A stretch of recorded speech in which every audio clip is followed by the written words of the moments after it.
Welcome to Winning Pack. I'm your host, Pascal Uchenna Nwokoro. Our topic today is human character. Human character can be defined as the quality a human possesses that makes him different from other people. The way the person interacts with a situation defines his character.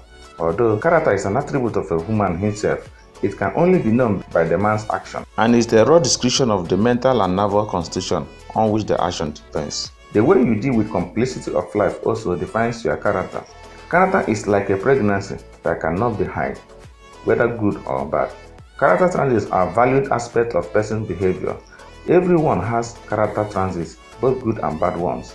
Character transits are often labeled with descriptive adjectives such as patience, unfaithful, or jealousy. Often, someone's character and personality are very close with each other, but believe it or not, they are quite different from each other. The easiest way to separate the two is to say that personality transits are surface level observation, visible from outside, while character transits are deep-seated, not immediately obvious, and develops over time. The old expression that action speaks louder than voice is very true when it comes to character transits. You learn about people's character by watching how they interact with people around them or the world, and how they handle situations and things around them. Character is what makes someone who they are. Each person has an idea of their own personality. Personality can be defined as individual differences in the way people tend to think, feel, or behave. We are going to focus on 5 personality transits. Most widely accepted of these transits are the big 5, which are 1. Openness, 2. Consciousness, 3. Extraversion, 4. Agreeableness, 5. Narcissism.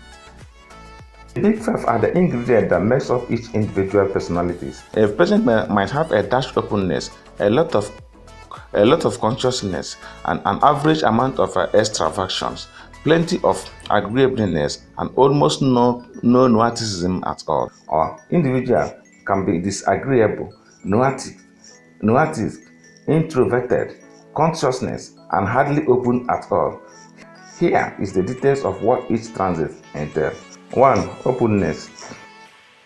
People who are in this category enjoy adventure. They are eager to learn about new things. They are intellectually curious, high creative, and imaginative. The motto of this open individual might be, variety is the spice of life. People low in openness are just the opposite. They prefer to stick to their habits, avoid new experience, and probably aren't the most adventurous eaters.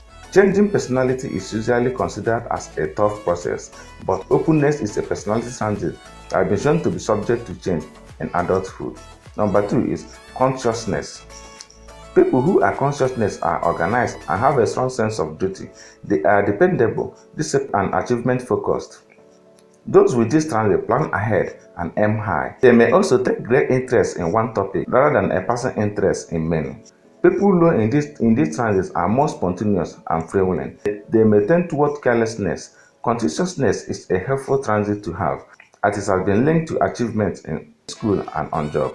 Number 3 is extraversion. Extraversion versus introversion is most recognizable personality transits of the big 5. The more of an introvert someone is, the more social butterfly they are. Extroverts are shades, sociable, and draw energy from crowds. They tend to be assertive and cheerful in their social interaction. Introverts, on the other hand, need plenty of time alone. Perhaps because their brain processes social interaction differently. Introversion is often confused with shyness, but the two aren't the same. Shyness is a fear of social interaction or an inability to function socially, while introverts can be perfectly charming at parties. They just prefer solo, being alone, or small group activities. Number 4 is agreeableness. Agreeableness measures the extent of a person's worth and kindness. The more agreeable someone is, the more likely they are to be trusted, helpful, and compassionate. Agreeableness is also used to measure how even-tempered a person is. Disagreeable people are cold, suspicious of others, and they are less likely to cooperate. They may be argumentative, challenging, or competitive. The 5th one is narcissism. A person who scores high in this area is likely to react negatively to situations and will feel more anxious, angry, and vulnerable than others. Such behavior can be interpreted as a sign of insecurity or instability by those who got low mark in this area. This is where I will stop today. Till I come your way next time, thank you for listening and God bless you.